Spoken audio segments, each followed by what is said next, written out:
लेकरा बाळाच्या शिक्षणाचं कसं असतं आता?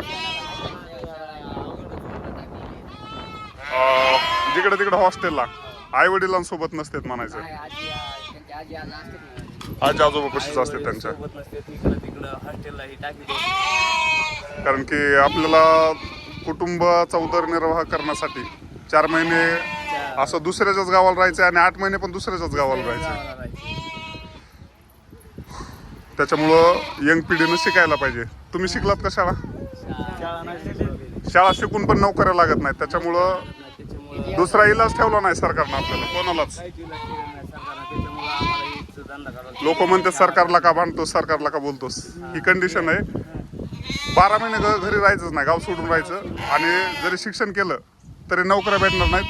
लास्टला म्हणजे 100 वर्षापूर्वी बी, भारत स्वतंत्र व्हायच्या पूर्वी 1000 वर्षापूर्वी बी आपण मेंढ्या चारत होतो, शेती करत होतो.